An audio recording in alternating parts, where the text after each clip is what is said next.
네, 지금부터 주제 발표를 시작하겠습니다. 주제 발표는 새로운 지방화 전략으로서의 서남권 통합을 주제로 전 국가균형발전위원장이신 광주대학교 이민영 교수님과 서남권 통합의 로드맵과 핵심 과제, 신안 목포 통합을 중심으로라는 주제로 목포대학교 김병록 교수님의 발표가 있겠습니다. 먼저 이민원 교수님의 발표가 있겠습니다. 네, 안녕하십니까. 이민원 교수입니다. 반갑습니다. 멀리 떨어져 있고 그래서 이거 복구하는 게. 예, 아이고 복구하셔야 돼요. 말이 안 돼요. 네. 찾아 말고.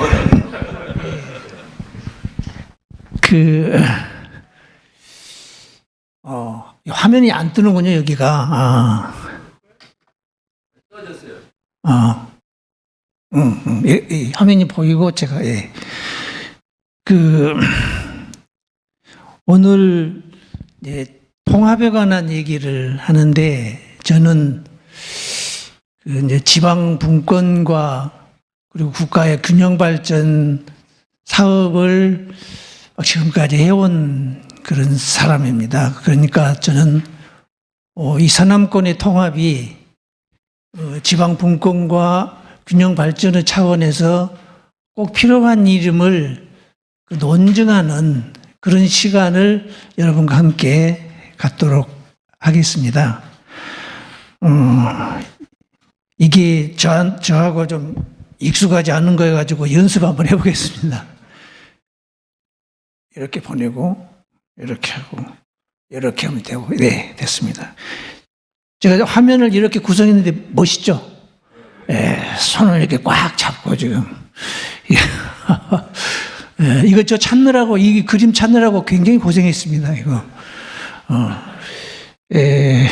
그리고요, 오늘 이제 말씀을 어떻게 드릴 거냐면, 지방분권 균형발전 사업을 쭉 해왔는데, 점점 개선되는 측면도 있지만, 잘 안 되고 있는 점들이 굉장히 많다. 그래서 최근에, 메가시티니, 행정통합이니, 특별지방자치단체니 하는 이런 통합을 얘기하는 곳들이 갑자기 전국에서 분수처럼 터져 나오고 있다. 그런 겁니다. 그러면은 이런 통합이 과연 국가의 균형 발전에, 지역의 발전에 도움이 될까? 또 도움이 된다면 어떤 방식으로 하는 것이 더 좋을까 하는 그런 얘기들을 지금 하려고 하고 있습니다. 근데 지금 전체적으로 전남하고 경남 지역 이렇게 합해가지고서 해양 수도 얘기를 또 그렇게 하고 있고, 여기는 이제 섬의 수도 이런 얘기 하고 있고, 여기 문화 수도 뭐 이런 얘기 하고 있고, 또 행정 수도는 이제 국가 차원에서 이렇게 얘기하고 있고, 각 지역마다 수도론들이 이제 제기가 되고 있다. 그러면 이런 수도론들이 사실상 거기가 무슨 수도라고 헌법에 명기해 놓는 것은 아니지만 그런 역할을 할 수 있도록 그렇게 만들어가는 것이 아니겠는가 하는 그런 생각이고, 기왕이면 이것이 실제로 기능하도록 하면 좋겠다. 어떻게 하면 될까 하는 이제 그런 얘기입니다. 지금 제가 맨 처음에 이 대립 이야기를 하겠습니다. 그러니까 의견이 갈리고 있는 지점들이 있어요. 명확하게 잘 타협이 되지 않고. 그럼 뭐냐면, 저는 지방 분권과 균형 발전을 그렇게 주창을 해왔지만 또 각각 속으로 들어가면 지방 분권이 제일 중요하다. 또 어떤 사람들은 균형 발전만 중요하다. 이렇게 주장을 해요. 그리고 굽히지 않고 싸우고 있고 지금도 싸우고 있습니다. 사실상 이 두 세력은 같은 세력인데 또 불구하고 선분권, 어떤 사람은 선균형 이렇게 싸우고 있는 것이죠. 그래서 그 두 개를 한번 봤습니다. 지방분권을 중시하는 사람들은 어찌 그러냐, 균형 발전 뭐가 잘 되겠냐, 중요한 거는 민주주의다, 주민이 참여하는 것이 장땡이다, 그런 얘기이고, 균형 발전을 중시하는 분들은 이게 지방자치를, 지방분권을 전격적으로 실시하면 우리 호남과 같은 경제적 이해력이 낙후한 지역에서는 오히려 재정이 부족한데 불균형을 더 악화시킬 거 아닌가 하는 그런 염려를 하는 것이죠. 다 일리가 있는 말 같아요. 그런데 제가 여기다 가끔 쓰는데 뭐는 허망하고 뭐는 위험하다. 제가 이렇게 멋진 말을 생각해 냈겠어요. 이거 공자님 말씀입니다. 공자님이 이런 말씀들 하시요. 뭐 어떻게 하는 것은 허망한 일이고 뭐 어떻게 하는 것은 위험하다. 근데 저는 균형 발전이 없이 지방 분권만, 지방 자치만 이렇게 강조하는 것은 그 허망한 일이다. 지방자치 죽으라고 해가지고 목포가 신안이 무안이 더 못 살게 되면 그게 무슨 짓이냐. 허망한 짓이다. 그런 말이고. 또 균형 발전만 되면 장땡이냐. 자치는 되지도 않고 대통령 마음대로 지사 마음대로 군수 시장 마음대로 하고 있는 이런 상황은 그건 또 되겠냐. 그건 굉장히 위험한 일이다. 위험하다는 말은 대장이 누구냐에 따라서 엉뚱한 곳으로 가버릴 수 있기 때문에 그렇다. 이렇게 말씀을 드리고 있습니다. 그리고 또 이런 얘기도 있죠. 여기 뒤에는 좀 생략하겠습니다. 시간이 좀 많지는 않으니까요. 그래서 제가 여기서 지방분권과 균형발전의 경중 이야기에서는 지방분권을 중시하면서도 균형발전을 추구할 방법은 있을까? 격차를 줄일 방법은 있을까? 균형발전을 중시하면서도 민주주의를 보장할 방식이 있을까? 그런 얘기인데 결론을 얘기하자면 통합하면 그렇게 된다. 그런 얘기를 가려고 하는 거예요. 그러니까 앞에 다소 조금 지루하다 싶은 얘기를 계속 앞에 해놓는 거는 그냥 자기 편의에 따라서 통합 조치하고 막 우기고 그래서는 안 되니까 그 논거가 잘 제시돼야 한다. 이런 얘기입니다. 그래서 이렇게 문제가 된 거는 사실은 우리나라의 격차가 굉장히 심각하고 그 격차의 원인은 국가가 불균형적으로 투자를 해서 그렇다. 저는 오랫동안 균형 발전을 주장하면서 수도권에 있는 학자들하고 그 투쟁 혹은 논쟁을 계속 해왔어요. 왜냐하면 우리나라의 여건에서 그대로 보면 서울에 투자하는 것이 효율이 높다라고 보기 때문이에요. 다른 측에서. 그렇지만 저는 오늘날의 서울의 그 효율성이 높은 조건은 정부가 건국 이래로 아니면 건국 훨씬 이전부터 고려시대는 아니겠죠. 이조시대 때부터 지금까지 이 정부라고 하는 것이 조정이라고 하는 것이 서울을 중심으로 돈을 태반이 그렇게 써왔기 때문에 그렇게 만들어서 서울을 아주 여건 좋은 곳으로 만들어 놓았다는 거예요. 그렇기 때문에 서울은 돈을 잘 받아주는 그런 곳이 되었죠. 이제는 투자의 방향을 지방으로 바꿔줘야 된다. 그래서 지방도 이제 그 여건을 잘 만들어 놓고 돈을 투자를 하면 돈을 잘 받아줄 수 있는 그런 여건으로 만들어 가야 된다는 그런 얘기들을 지금 하면서 그런 주장들을 쭉 해왔던 것입니다. 그리고 현 정부가 지방 분권에서는 분권 2.0 그래가지고 추진을 했어요. 근데 그 추진한 게 뭐냐면 지금까지 분권은 중앙정부에서 지방자치단체로의 분권이었지만 이제 그렇게 해놓고 보니까 자치단체장 분권이 돼버렸잖아요. 그래서 권한을 주민에게 준다. 그래서 주민자치 얘기를 현 정부는 그렇게 쭉 해왔던 것입니다. 그거는 주민들이 행복해야 된다는 것이죠. 그래서 결국 통합도 이제 저는 주민들이 행복해야 된다. 그렇게 말씀드릴 수 있으면 더욱 좋겠죠. 그래서 저는 그 다음에는 이제 지방 분권이 아까 균형 발전을 가져올 조건이라는 것은 뭘까? 그러면 지역에서 분권 자치적으로 투자할 장소를 찾았더니 아주 좋은 투자자가 찾아졌고 집행할 수도 있는 그런 권한들이 있다. 이런 것이고 그리고 지역의 결정이 올바르다라고 말하는 지역의 합의기구가 굉장히 중요한 것이고 그런 것들을 집행할 수 있도록 하는 지방의 재정이 튼튼히 있었으면 좋겠다. 이런 것들을 저는 말씀을 드리고 그다음에 균형 발전이 국가의 발전을 가져올 조건이라는 것은 균형 발전은 뭐냐면 수도권에 있는 자원들을 빼다가 지방으로 이전시키는 것이 균형 발전의 가장 중요한 수단이죠. 근데 그것은, 이 기획이 지역이 그러한 계획을 이제 주도를 하고 그 지원은 중앙정부로 역할을 분담해서 하는 것이 좋겠다. 조건으로서 균형발전이 국가발전을 가져올 수 있는 조건으로서 이런 얘기들을 지금 이제 제시를 합니다. 그 다음에 또 중앙정부가 주도적으로 이 일을 했으면 좋겠다. 지방정부가 주도적으로 이 일을 했으면 좋겠다에 대해서도 대립이 있어요. 그러니까 균형발전을 하려면은 국가가 좀 주도를 해야 그것이 되지. 이런 얘기이고, 지방이 주도해야 된다는 것은 지방 민주주의 시대에 혹은 자치 시대에 당연히 그런 거 아니냐라고 하는 그런 이제 주장이에요. 이것도 아까처럼 이제 지역 주도가 없이 정부만 주도하면 굉장히 위험하고, 정부가 또 지원도 없이 지역만 주도하면은 뭐 물자도 없는데 굉장히 허망한 일이다. 이런 것들을 잘 조화 이루어야 된다는 그런 취지로 말씀을 드리고 있는 것이고요. 그래서 지금까지 이제 이런 얘기를 우리가 하게 되는 문제의 발단은 정부가 지역 격차를 야기했고, 정부가 의존도를 높여와서 자립정신이 지방에는 자립정신이 없어져 갔기 때문에 이걸 어떻게 해결해 보자라고 하는 것이고, 해결 방안은 중앙정부 주도보다는 이제 지역 주도로 해서는 것이 좋겠고, 지역 주도를 위한 지방 분권을 강화하는 것이 좋겠다. 그런데 여기서 지방 분권을 강화하기 위한 터전으로 이제 또 나중에 말씀드릴 통합이 중요하다. 그런 말씀을 드리려고 하는 것입니다.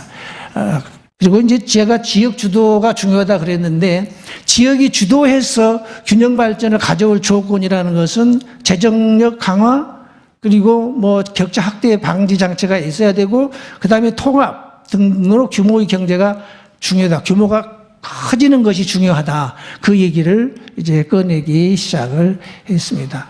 그 다음에 지역을 통합을 해도 아주 큰 규모로 마치 지금 부울경에서 하고 있는 것처럼 메가시티식으로 하는 것이 좋겠다라고 하는 그런 주장이 있고, 그리고 중소도시 조금만씩 해서 하는 것이 좋다라고 하는 대립이 또 아주 강력합니다.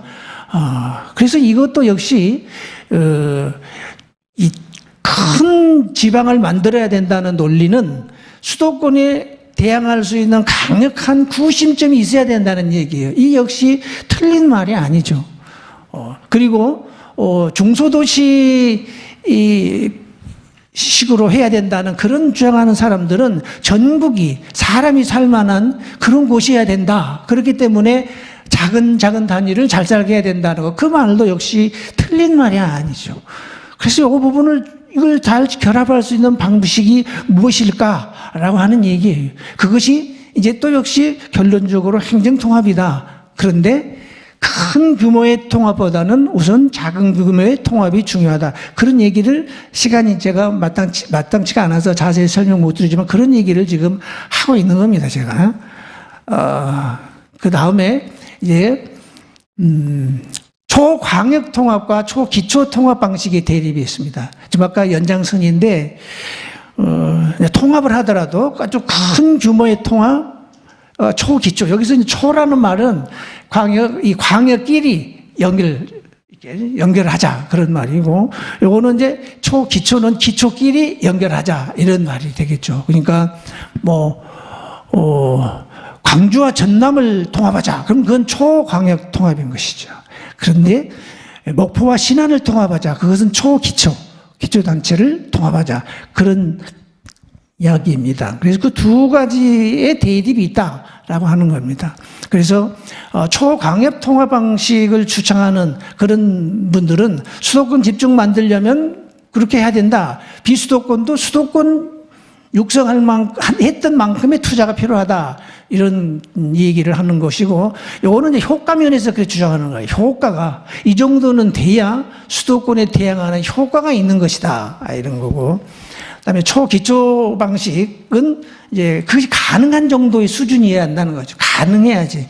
그 가능성과 그다음에 주민 주권의 방식, 작은 주민 주권의 실현에 적합한 규모로 그렇게 하자. 이 두 가지가 있는 것이죠.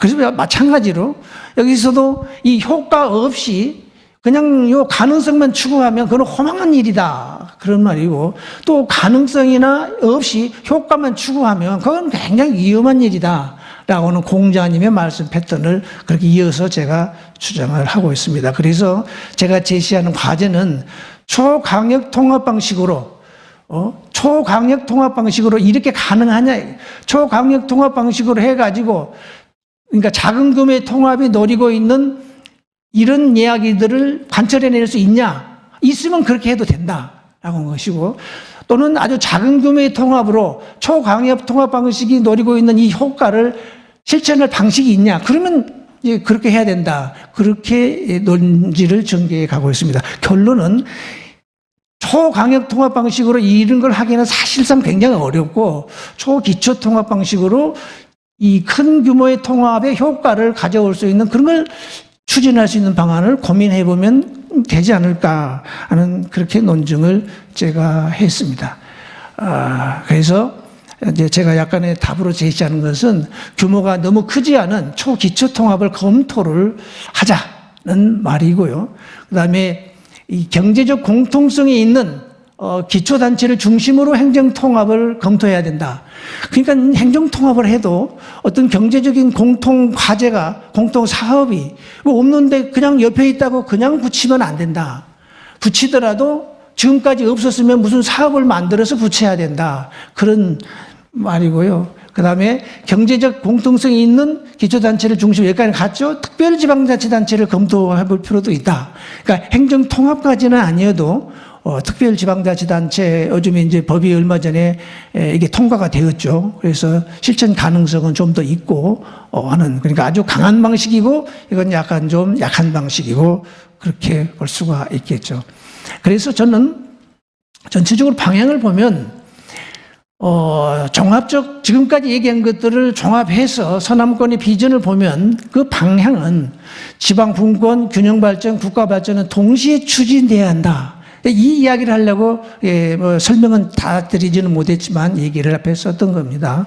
그 다음에 지방 분권은 균형 발전을 담보해 줘야 되고, 또 균형 발전은 국가의 발전을 보장해 줘야 한다. 그리고 지역이 주도를 하되, 그러니까 우리가 무안과 신안이 통합하는 건 지역의 주도를 하되 중앙정부가 지원이 필요하다는 것이고, 그 다음에 현재의 경제적 토대에서 지역 거점을 구축하되, 현재 지금 어떤 경제 활동이 이 지역에서 일어나고 있는가, 그걸 토대로 해서 지역 거점을 구축하되 주변 지역 주민의 편의를 보장해야 된다. 이것은 이제 주민 주권 이야기를 반영하는 이야기죠. 그렇게 본다면 이에 부합하는 정책은 경제권이 일치하는 서남권 지역의 행정통합 등 행정구역 개편이 필요하다라고 하는 것이고, 저는 이것을 꼭 목포하고 신안이냐에 한정하지 않고 서남권 전체의 통합이 저는 더 중요하다고 생각을 하고요. 목포, 신안, 완도, 진도, 완도, 무안, 해남 등등의 일대를 묶는 경제 권역 마련이 중요하다. 이렇게 생각을 하고, 그리고 무안공항을 중심으로 하는 호남국제화의 전진기지를 만들어가는 그런 포부를 그려줘야 된다 하는 그런 이야기입니다. 그래서 이제 마지막으로 서남권 섬의 수도 비전, 이걸 어떻게 성공시킬 것인가에 관한 얘기를 해보겠습니다. 서남권 섬 포럼에서 섬의 수도를 선언했었죠. 그리고 그 대상으로 목포, 안도, 진도, 신안을 중심으로 하는 서남권 섬벨트 지역을 제시했죠. 그리고 2028년에는 세계 섬 엑스포 유치를 제안했습니다. 이거는 남해, 그리고 이제 여수, 이쪽으로 가면 또 거기는 해양 수도, 해양 엑스포 유치, 비슷비슷한 일들이 전남 일원에서 이렇게 일어나고 있습니다. 이렇게 각지에서 비슷한 얘기가 나오고 있다라는 말이죠. 그렇지만 이 세계 섬 엑스포 유치나 이런 것도 결국은 균형 발전을 위한 행동이고 국가의 발전을 위한 행동이라는 것을 우리 가슴속에 안고 있어야 이런 일을 추진할 동력이 생긴다라고 하는 얘기고, 그다음에 이런 걸 통해서 섬의 수도론을 통해서 서남권을 실질적으로 발전시킬 수 있는 방법은 무엇일까? 또 어떤 통합 방법이 섬의 수도를 통해서 지역 소멸을 극복하고 균형 발전을 달성하는 방안인가? 그리고 섬 엑스포 유치를 통해서 섬을 통한 지역 발전과 균형 발전을 이룰 방안은 무엇인가, 이런 것들이 우리가 알아내야 될 과제라고 생각됩니다. 그래서 이 일을 하기 위해서는 목표가 3가지가 있다고 생각이 되는데, 지금까지 그러니까 주장해온 내용들을 요약해보면 이런 것 같습니다. 우리에게 주어진 여건은 섬의 가치를 높여야 된다라고 하는 것이었어요. 이 다도해 지역으로서. 저는 이 다도해 지역에 굉장히 주목합니다. 제가 균형발전위원회에서 위원장으로 근무하던 시절에 제주도를 방문해서 제주도 지사님과 식사를 하는데, 제주도 지사께서 목포의 무안공항과 제주도하고 좀 구를 좀 해저 터널을 좀 뚫어달라. 그러면은 뭐 거기도 더 좋을 거 아니냐라고 하는 얘기고, 그렇다면 왜 그러냐 하면, 현재 이 중국의 관광객들이 지금은 제주도 바다를 좋아하지만 이 사람들은 결국은 전남 남해안 일대의 다도해를 더 좋아할 것으로 자기는 생각한다. 제주도의 바다는 너무 천편일률적이어서 한번 보고 감탄하면 고만이지만, 우리 다도해의 경관이라는 것은 장소마다 곳곳이 각양각색의 아름다움을 주기 때문에 훨씬 더 관광의 가치가 있는 것이 아닌가, 이런 부러움의 표시를 저한테 한 기억이 났습니다. 그 섬의 가치를 제고해야 되는 거, 이건 우리에게 주어진 여건이고, 달성할 목표는 균형 발전이죠.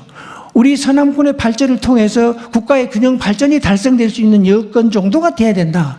그냥 통합만 해서는 안 된다라고 하는 것이고, 그것을 또 수단이라고 하는 것이 지역 통합, 이걸 지역 주도, 이런 방식으로 해서 지역 발전의 이 동력을 삼아가야 된다. 이 3가지가 목표라고 생각되는데, 제가 또 자세하게 말씀드릴 수는 없지만 이 3가지를 동시에 달성할 재간이 없어요. 방법이 없습니다. 불가능합니다. 그래서 이거는 불가능하다 하는 얘기를 어려움 1, 어려움 2, 어려움 3 이렇게 써놨습니다. 그럼 이거를 돌파하는 대책이라는 것은 무엇이냐면, 이 서남권의 발전을 참여정부 때 행정수도 얘기했던 것만큼이나 섬의 수도 얘기로 할 수 있냐? 가능하냐? 어렵다고 봐요. 국가가 온 행정력을 총동원해서 서남권을 섬의 수도로 발전시키겠다. 이거 어려울 거예요. 그럼 대안은 뭐냐? 3가지 목표를, 아까 말씀드린 그 3가지 목표를 끌고 갈 수 있는 대책이 있어야 되는데, 저는 그게 최대한 강력한 정책을 구사를 해야 되고, 시민이 참여해서 최대한 강력히 지역이 주도를 해야 되고, 중앙정부가 여기에 적극적으로 주도하는, 지원하는 이런 정도이지 않을까. 이건 조금 더 연구를 해봐야죠. 그렇게 생각이 되는데, 그것에 대한 조건으로서 제 앞에서 보면 이제 대책이 조건, 아까 강력해야 된다, 시민이 참여해야 된다, 그 다음에 지역 주도에 의해서 중앙정부가 호응해야 된다. 이걸 이제 여기 딱 앞에 한 이야기인데 정리를 해놨습니다. 그래서 이걸 추진하는 데는 자세가 장기적이어야 되고, 이 지역을 통합해서 섬의 수도 이렇게 가려면 거의 장기적인 일인데, 대개 지자체들은 안목이 언제나 단기적입니다. 자기 선거를 해야 되니까. 이거 굉장히 어려운 일이다. 라고 하는 겁니다. 섬의 가치 제고, 이거 엄청나게 장기 업무잖아요. 그래서 저는 섬의 가치를 제고하는 것은, 먼저 섬의 가치 혹은 우리 서남권의 가치를 먼저 올리려고 하면은 그것은 굉장히 힘든 일이다. 그래서 다른 일로 섬의 가치 제고하는 것은 어떤 그 수단이 아니라 마지막에 결과다. 그래서 섬의 수도 혹은 서남권의 발전을 추구했더니 섬의 가치가 올라가고 나중에 여기가 섬 관련 활동의 중심이 되더라. 이런 얘기로 결과가 되도록 그렇게 호흡을 장기적으로 가져가야 된다라고 하는 것입니다. 그래서 이제 마지막으로 정리를 하자면, 빨리빨리 한다고 해도 막 시간이 없어서 그랬어요. 이제 대책이 요 4가지로 나눠서 봐야 됩니다. 방향을 잘 잡아야 되고요. 그 다음에 우리 지역에서 무엇을 만들어낼 것인가 있어야 되고, 또 우리 지역을 누가 사줘야 되니까 매력을 어떻게 높여야 될 것인가 이렇게 봐야 되고, 이것을 잘 뒷받침하는 우리의 협력, 이것이 중요하다 이렇게 봅니다. 그래서 방향은 이제 아까 지금까지 말씀하신 대로 이제 뭐 이 세계화, 무안국제공항 등시 등등, 그래야 뭐 엑스포니 뭐니를 할 수가 있죠. 뭐 그렇게 되고, 미래 얘기로 가자. 그런 얘기고, 그 다음에 이제 공급, 우리는 무엇을 여기서 만들어낼 수 있을까? 서남권에서. 섬 내 순환 교통망을 잘 구축해야 되고, 무안공항 연결 인프라를 구축해야 되고, 의료 관광 휴양벨트. 이 사실은 의료 휴양 관광벨트는 우리 남해안의 가장 중요한 일이라고 생각이 돼요. 그다음에 수요 얘기는 이제 우리 지역민이 만족해야 된다, 외분이 만족해야 된다 등등인데 설명할 시간이 없네요. 그다음에 이제 이게 요즘 마지막 결론이죠. 서남권 발전의 엔진, 우리가 어떻게 엔진을 만들어낼 거냐? 그거는 컨트롤 타워가 있어야 되고 지휘하는 지휘 부대가 있어야 된다는 거. 그게 경제공동체고 특별지방자치단체고 행정통합이다. 그렇단 말이에요. 그러면 이제 경제공동체 요 얘기인데 행정통합 요 얘기인데 저는 이거를 마지막 표로만 설명을 드리겠습니다. 결국은 경제통합은 너무 느슨하니까 우리가 논의할 수 있는 것은 행정통합이냐 특별지방자치단체냐입니다. 그러면 행정통합을 주장하는 사람들은 통합의 확실한 효과를 보장받기 위해서 통합하자고 합니다. 그리고 특별지방자치단체 정도는 실천 가능성을 놓고 하는 거예요. 필요한 사업 중심으로 이걸 할 수 있는 것이거든요. 뭐 섬 무엇을 하자 그러면 그걸 중심으로 섬의 무엇을 높이는 특별지방자치단체 이렇게 할 수 있는 것이고, 또 목포와 신안 무안 간에 이 무안공항을 중심으로 무슨 사업을 하자 뭐 그 사업을 중심으로 특별지방자치들을 할 수 있는 것이고, 그렇기 때문에 실천 가능성이 더 높죠. 그렇지만은 이 두 개의 어떤 걸 주장하든지 간에 이 방법도 이 대안의 이유, 이 목적을 달성할 수 있어야 되고, 이 방법도 이 목적을 달성해 줄 수가 있어야 됩니다. 그러니까 저는 결론적으로 말씀드리면 이렇게 해도 행정통합을 해도 필요한 사업 중심으로 실천 가능성을 높일 수 있는 통합을 할 수가 있다. 그 얘기를 지금 저는 하고 있는 겁니다. 그리고 그렇게 하는 이유는 지역 소멸에 대한 적합성이 그래야 가장 높다라고 생각이 됩니다. 이제 이 말 한마디만 드리고 들어가겠습니다. 우리 지역 소멸 많이 말을 하잖아요. 그런데 사실은 지역 소멸은 아닙니다. 지역 소멸은 일어나지 않습니다. 나는 자연인이다 보면 산속에 혼자도 살잖아요. 그 혼자 사는 사람의 그 지역이 있잖아요. 그러니까 지역이라는 것은 소멸할 수가 없죠. 그럼 뭐가 소멸하냐? 지방자치단체가 소멸합니다. 어차피 목포, 신안, 무안 등등등등은 앞으로 다 소멸합니다.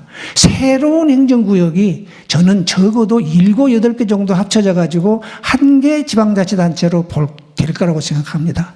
그렇게 나중에 강제로 통합되는 것보다 지금 미리 통합을 해서 선제적으로 통합을 해서 비참한 모양을 당하지 않는 것, 그것이 더 중요하다 이렇게 생각을 합니다.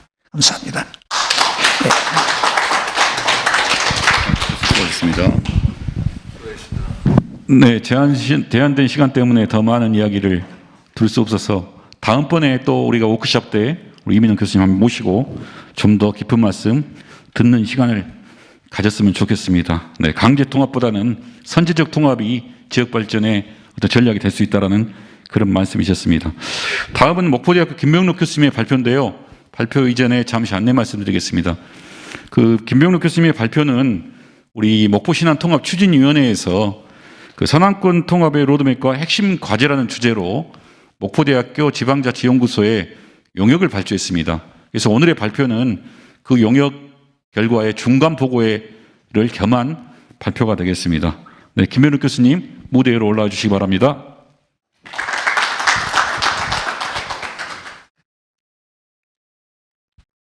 예, 안녕하십니까. 목포대학교의 김병록입니다. 앞서 사회자께서 말씀해 주셨듯이 오늘 제 발표는 영역의 중간 보고에 해당되기 때문에 영역 과정에 여러 연구원들이 참여를 하셔서 만든 보고서의 내용들을 제가 대표로 말씀을 드린다라는 거 양해해 주시기 바랍니다.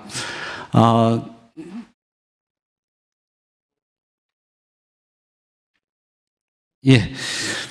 제 발표의 순서를 먼저 말씀을 드리면은, 먼저 행정구역 통합의 그 절차를 통해서, 행정 통합 과정에 어떠한 과제들이 있는가를 먼저 살펴볼 것이고요. 그러한 과제들이 기존의 행정 통합 사례에서는 어떻게 다루어졌고, 또 우리 지역의 서남권의 통합이 지금 5차 정도 시도가 됐었는데, 그 시도 과정에서는 어떤 식으로 다루어졌는지를 먼저 살펴볼 것입니다.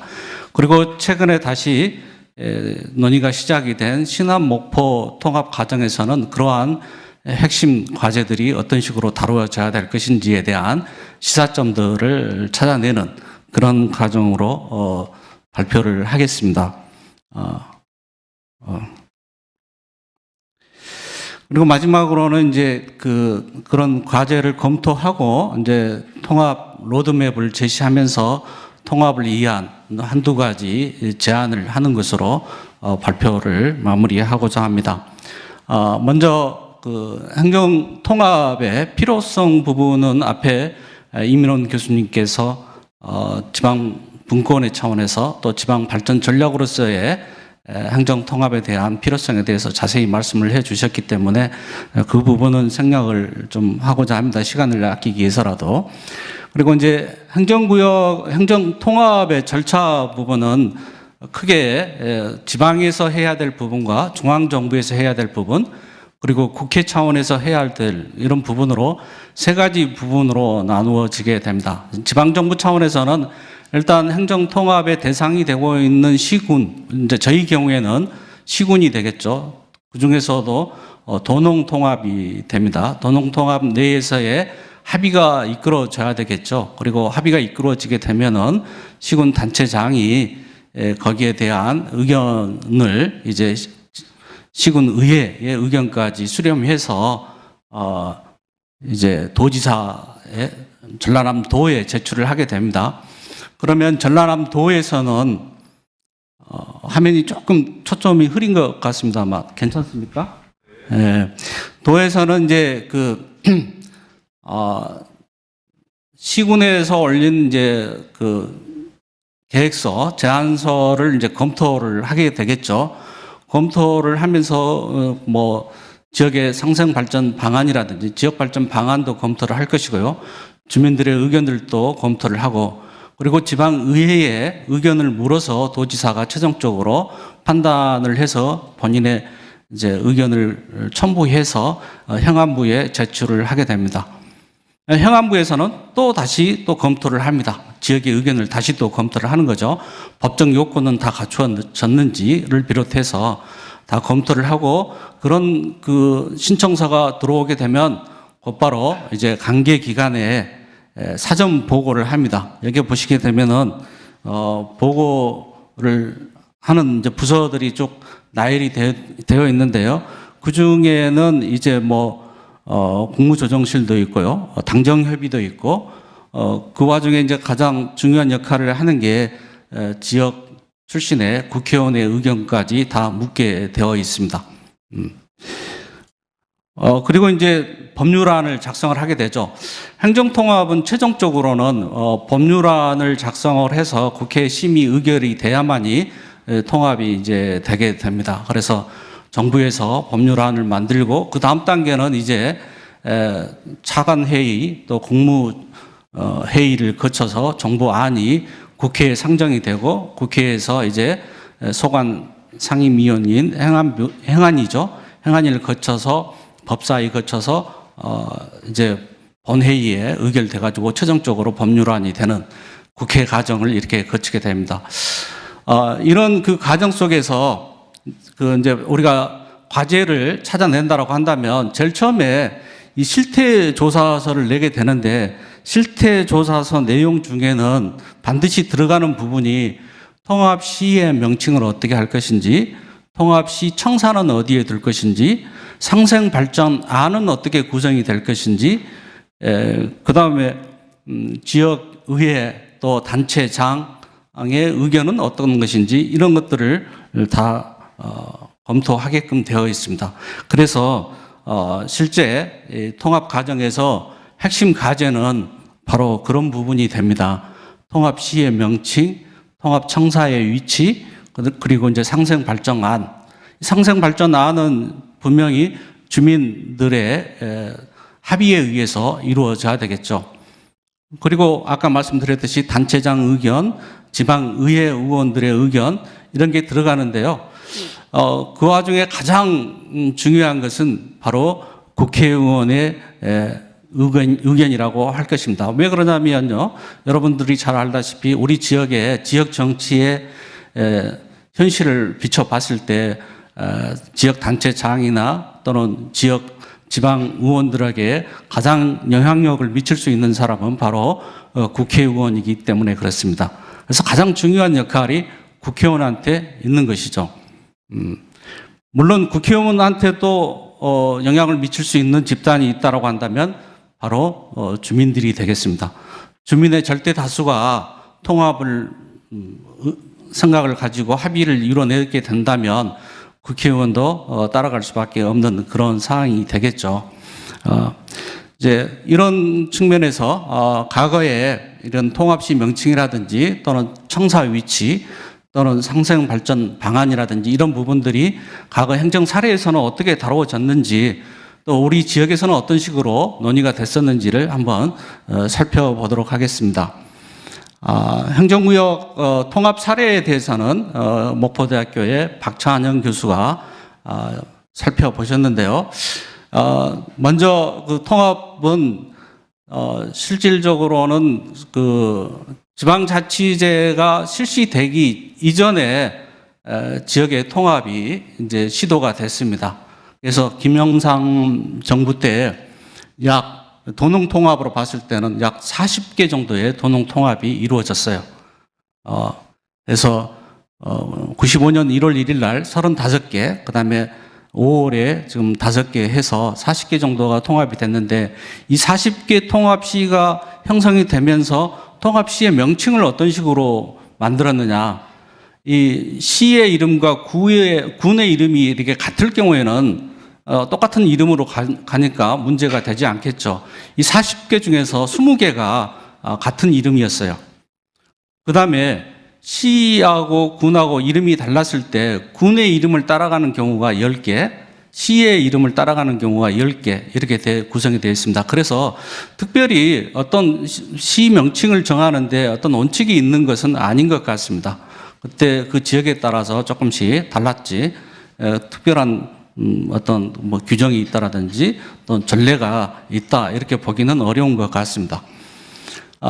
김대중 정부에 들어와서는 조금 이제 그 통합의 접근 방법이 좀 달랐던 것 같아요. 김영삼 정부에서는 지방자치제를 앞두고 행정부에서 주도적으로 통합을 이제 시도를 했고요.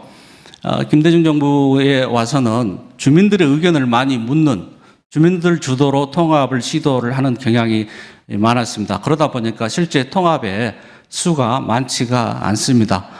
삼려 통합이라든지 또는 청주시 청주 통합이라든지 이렇게 두 가지의 케이스가 있는 것 같습니다. 제가 사실은 슬라이드를 보고 발표를 하려고 했는데 슬라이드가 눈에 잘 안 들어오는 것 같습니다.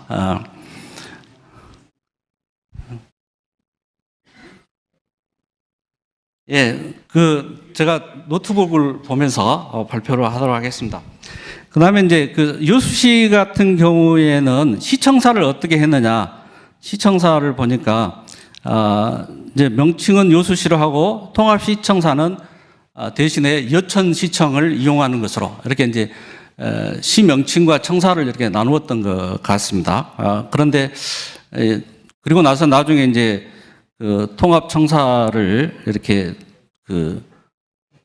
가지고 현재까지 통합청사가 없다라는 것이 좀 문제가 되고 지금까지 갈등의 소지가 되어 있는 것 같습니다.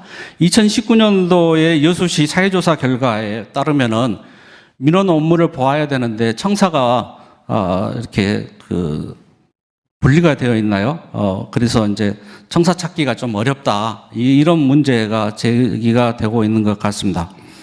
청주시 같은 경우는 1청사를 청주시청 건물을 사용을 했고요. 2청사는 청원군청을 사용을 했습니다. 그런데 모두 다 상당구라고 하는 같은 구에가 소재되어 있고 그 거리가 약 1km 정도밖에 되지 않아서 그렇게 큰 불편이 없는 것 같습니다. 그래서 이런 것들이 차후에 우리 신안 목포 통합을 하는데 어떤 시사점을 주지 않을까 이렇게 생각을 하고요.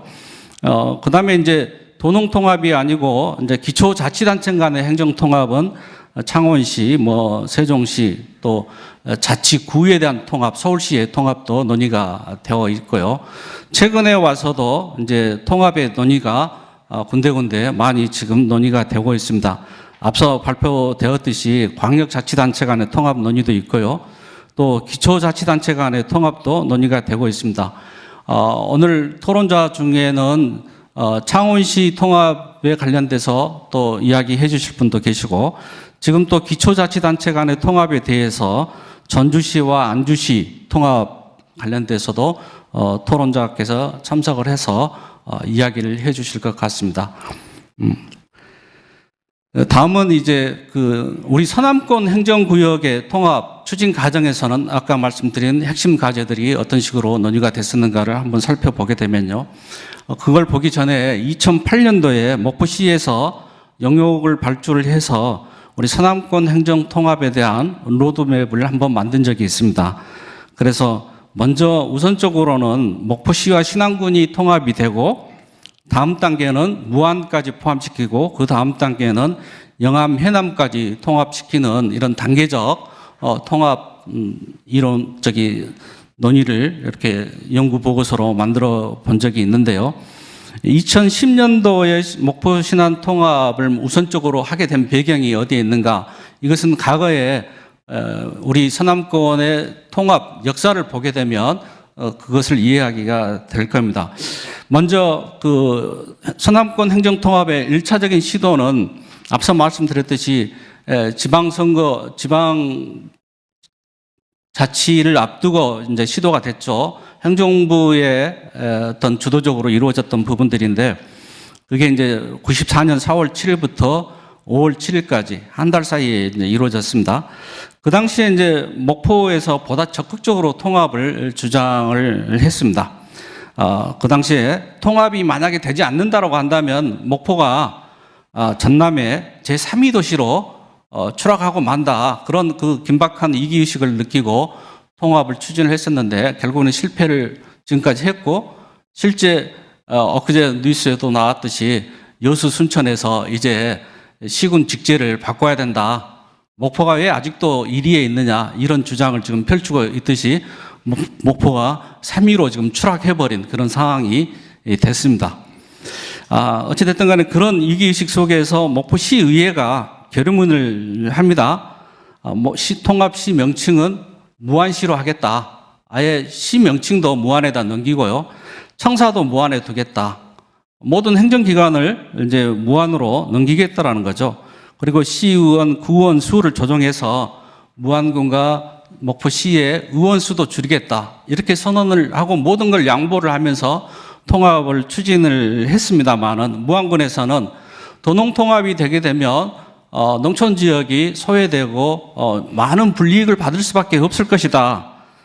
그리고 주민들의 각종 부담이 늘어날 것이다. 이런 주장을 펼치게 되면서 사실은 투표 결과를 보다시피 아주 적은 표 차이로 그러니까 무안군에서 56% 정도가 반대를 하면서 결국에는 무산이 되고 맙니다.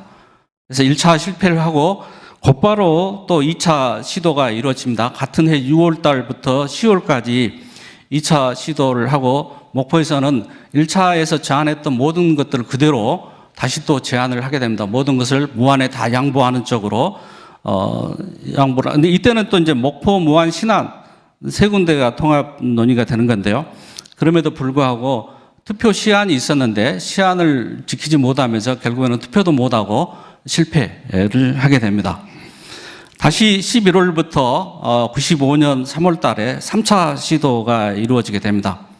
3차 시도, 이제 이때는 아직 지방자치가 실시되기 전이기 때문에 그 당시에 무안 군수는 이제 임명직이었죠. 도에서 내려왔던 분인데, 무안 군수도 이제 이렇게 실질적으로 그 통합의 당위성을 주장을 하면서 통합 노력을 합니다.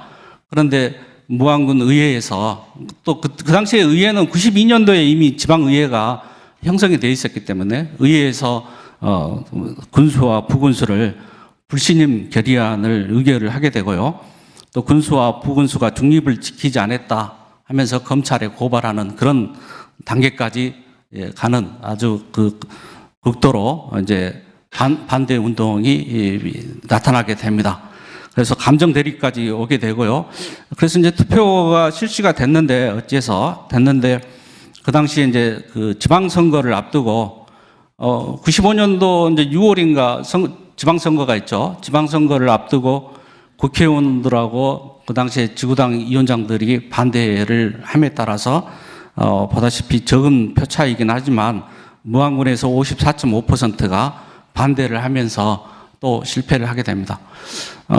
그러는 과정에 이제 목포시하고 신안군은 다수가 찬성을 하죠. 목포시는 95%, 신안군은 약 79% 정도가 찬성을 했으나 결국은 실패를 하게 되는 거죠. 그리고 4차 시도는 97년도에 말에 이제 이루어지게 됩니다. 97년 12월 말에 이제 이때는 세 지역의 국회의원들이 통합하겠다라고 정치적 합의를 하게 되고요. 1월 6일 날 전라남도 의회 의장 그리고 3개 시군 도 의원들이 기자회견을 갖고 통합이 돼야 된다. 6월 지방선거 전에 통합돼야 된다고 추진 의사를 밝히게 됩니다만은 무안군에서는 여전히 반대대책위원회가 구성되고 지속적으로 반대 운동을 하게 됩니다. 그래서 또 이제 투표를 하게 되는데요. 찬성하는 사람들은 좀 소극적으로 이제 조금 뭐라고 해야 될까요? 지쳤다고 할까요? 이래서 이제 찬성하는 사람들은 소극적으로 투표에 참여를 하고 반대하는 사람들은 적극적으로 투표에 참여한 결과로 인해서 무안군의 반대 퍼센티지가 좀 올라갔습니다. 50 중반이었던 것이 62%까지 반대를 하게 됩니다. 그래서 또 4차도 실패를 하게 됩니다. 5차 때는 이제 지역의 대학들, 연구자들, 학자들 이런 분들이 적극적으로 이제 참여를 하면서 통합의 필요성을 주장을 하게 되는데요. 그게 2004년에서 2009년 좀 장기적인 기간이 걸렸죠. 그래서 또 이제 통합에 대한 여러 가지 제안들을 하게 되는데요. 이번에는 이제 명칭이라든지 청사 문제뿐만 아니라 통합 시장 자체도 목포 출신은 하지 않겠다. 무안이나 신안 출신이 나오게 되면 그분을 통합시장으로 선출하도록 지원을 하겠다. 그리고 공무원들 신분은 보장을 하겠다.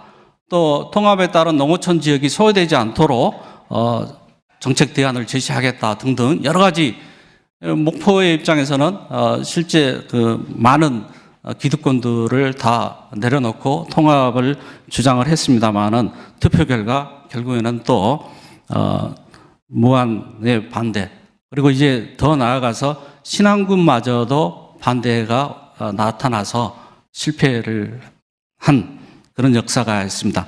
그리고 이제 10년이 지나서 2019년에 이제 신안 군수인 박우량 군수가 우선 목포 신안부터 통합을 하고 더 이제 그걸 보고 나서 더 결과에 따라서는 무안 영암까지 단계적으로 통합을 하자라고 하는 주장을 펼치게 됩니다. 그래서 동안의 통합에 관심을 가졌던 이 지역에 이제 뜻 있는 사람들이 코로나 상황 속에서도 토론회를 개최하고 여러 모임을 가져가면서 이제 통합에 대한 운동을 다시 이제 불을 붙이기 시작을 하게 됐죠. 그래서 목포에서 목포신안 통합추진위원회를 만들어야겠다는 생각을 하고 그 와중에 신안군에서 먼저 4월 21일 날 신안목포 통합추진준비위원회를 이촉을 하게 됩니다. 통합추진위원회가 아니라 추진준비위원회라고 이렇게 명칭을 했어요.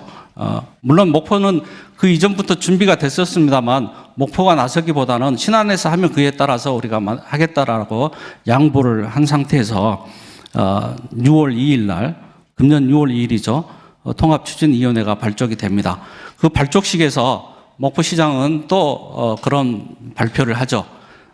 통합하는데 만약에 시장이 걸림돌이 된다라고 한다면 본인은 다음 통합시장 선거에는 출마하지 않겠다라고 불출마 선언을 하면서 통합에 적극적인 그런 태도를 보여주셨습니다.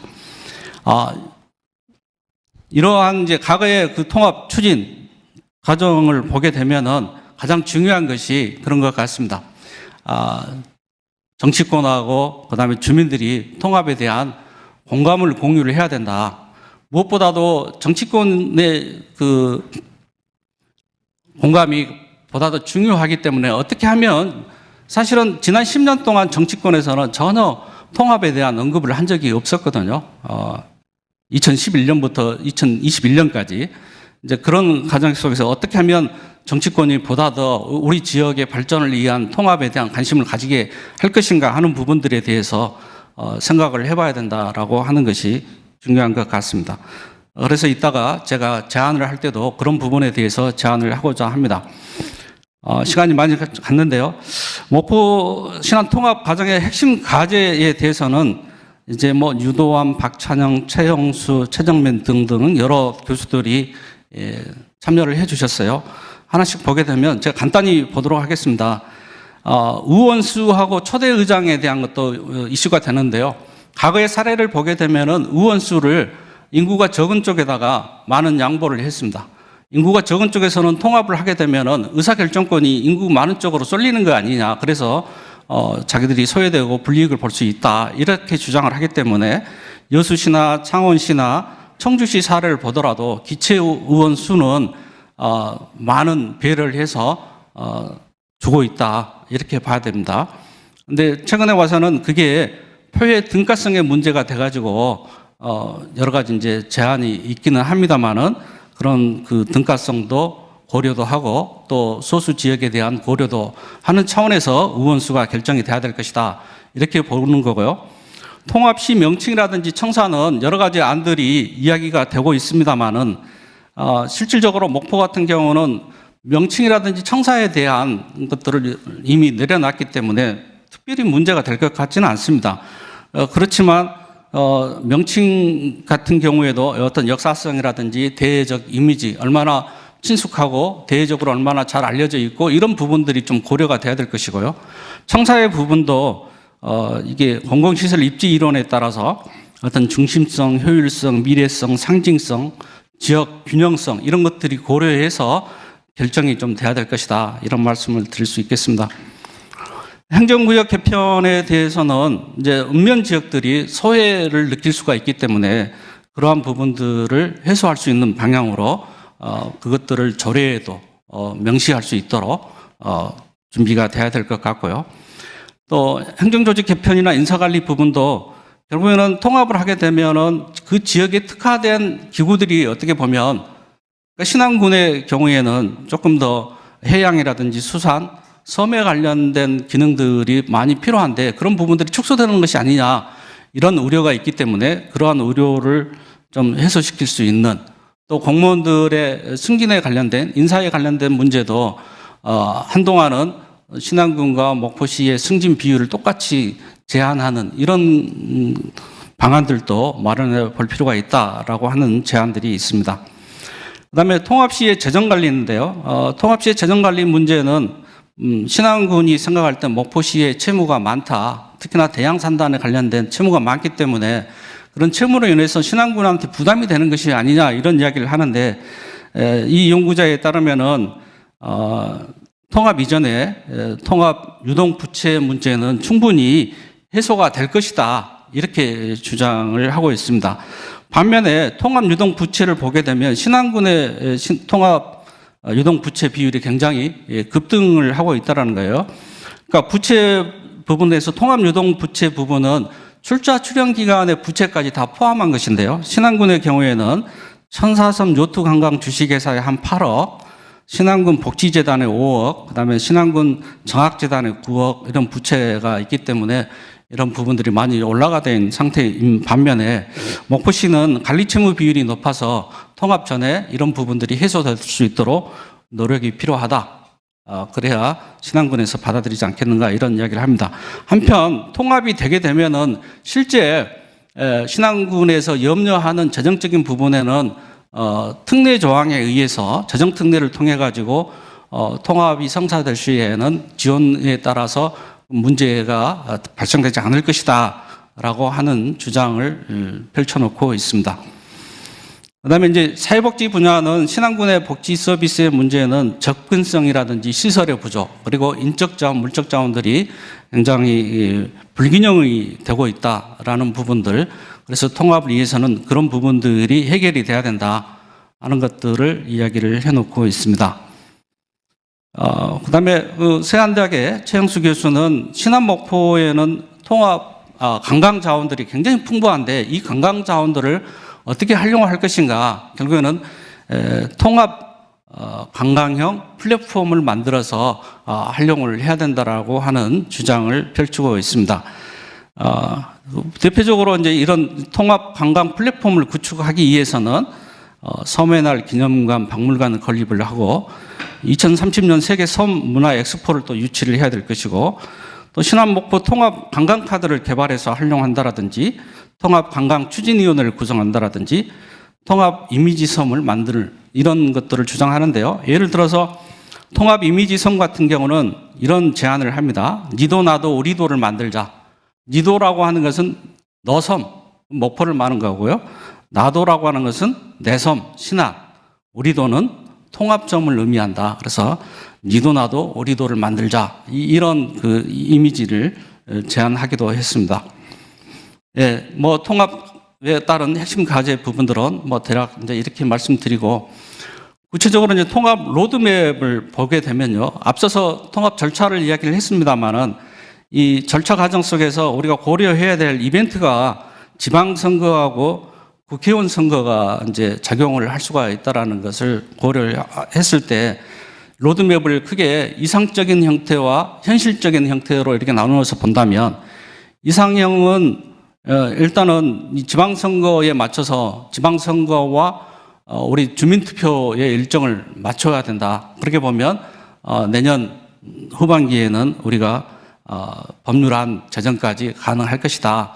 이렇게 보는데 이게 현실적으로 많은 불가능성이 있다. 그게 아까 말씀드렸듯이 국회의원의 영향력에 지방 정치권의 영향력에 따라서 달라질 수밖에 없다라는 이야기를 할 수가 있겠습니다.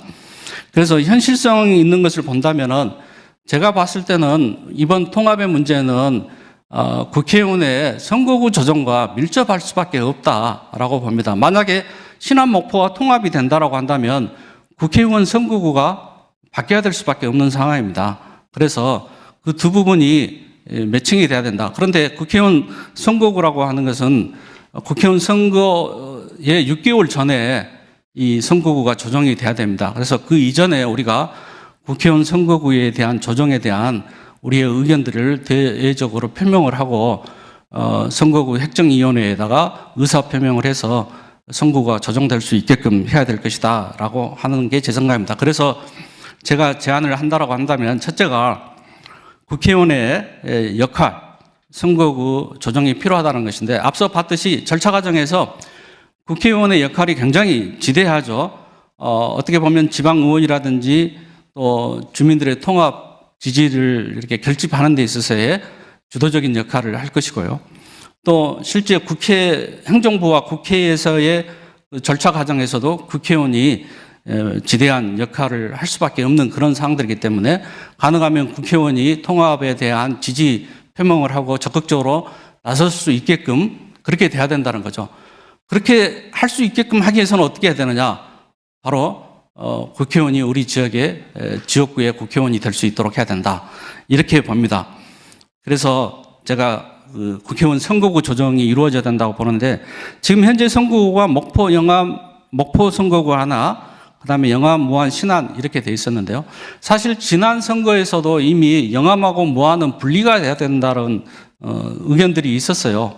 무안하고 신안은 영산강이 가로지르고 있기 때문에 교류가 없는 다른 지역이기 때문에 이게 같이 선거구를 묶어서는 안 된다는 이야기가 있었습니다만은 선거구 획정위원회 운영이 굉장히 이렇게 뒤로 밀쳐지면서 막판에 국회의원들의 반대에 의해서 그냥 이전에 했던 방식 그대로 사용하고 말았습니다만 다음 선거 때는 우리가 이것을 조금 더 적극적으로 관여를 해서 조정을 해야 된다. 예를 들어서 어떤 식으로 조정을 할 것인가. 조정안을 보게 되면 목포 일부하고 신안군하고 통합해서 하나의 선거구를 만드는 겁니다. 거기에서 지도음, 면자, 임자, 중도음면은 제외하고요. 이 3개 읍면은 무안군하고 접해져 있죠. 무안군하고 지금 연도가 되어 있기 때문에 이 부분이 신안군 북부 지역인데요. 이것을 무안군하고 무안군한테 넘기는 방식으로 그래서 무안, 목포의 일부 목포의 일부라면 예를 들어서 무안군하고 접해 있는 부주동, 부흥동, 오감동, 삼랑동 그리고 신안 북부권 이렇게 하면 또 하나의 선거구가 나오게 됩니다. 인구상은 밑에 지금 2021년 10월 인구 기준으로 보면 가능하게 되어 있습니다. 다른 방안은 목포의 일부하고 신안 전체를 통합하고 그게 하나의 선거구, 또 하나의 선거구는 목포의 일부, 그 다음에 무안 이렇게 해서 두 개의 선거구가 만들어질 수가 있습니다. 전체 인구로 보더라도 지금 하나의 선거구의 맥시멈이 15만인데 다 합치게 되면 30만이 넘기 때문에 두 개의 선거구가 나오는 게 맞습니다. 그래서 목포 신안이 통합을 한다라고 한다면 어차피 선거구 조정이 이루어져야 되고 선거구 조정에 만약에 현 국회의원들이 반대를 하게 되면 통합은 이루어질 수가 없다. 이렇게 전제가 되기 때문에 이 선거구 조정과 통합은 같이 가야 된다. 그래서 통합을 생각을 한다면 선거구 조정부터 우리가 주장을 해야 된다라고 하는 게 제 생각입니다. 이렇게 하기 위해서는 무엇보다도 중요한 것이 주민들의 역할입니다. 앞서 제가 통합 절차와 과제에 대해서도 이야기를 했듯이 국회의원에게 영향을 미칠 수 있는 것은 주민들의 역할입니다. 주민들의 결합된 합의가 통합에 대한 의지가 강했을 때 국회의원들이 따라올 수밖에 없는 상황이다. 이렇게 봅니다. 또 정부도 보다시피 이 주민에 대한 역할들을 지금 강조하고 있습니다. 정부의 모든 사업들이 이제 예를 들어서 도시재생 사업이라든지 문화도시 건설, 마을 만들기 이런 사업들이 예전에는 정부가 주도해서 모든 것을 계획을 세우고 그 지역에다가 모든 지역에 일괄적으로 똑같은 사업을 진행을 했다고 한다면 지금은 그 지역의 주민들이 계획을 세워서 집행을 하게끔 하고 있거든요. 그래서 주민들의 역할이 또 주민의 역량이 갖춰졌을 때 정부가 지원을 해주는 차원으로 바뀌게 되어 있습니다. 그래서 이 통합의 문제도 지역에서 주민들이 풀어야 되는 문제입니다. 그래서 주민들의 어떤 자치 역량을 키울 수 있는 방향의 노력들이 필요하겠다 하는 것이 저의 생각입니다. 예. 이것으로 해서 전체적인 그 영역의 내용들을 발표를 마치도록 하겠습니다. 예, 감사합니다. 네, 그 통합을 위한 행정적 절차와 통합 과정 핵심 과제를 이해하기 쉽게 발표해 주신 것 같습니다.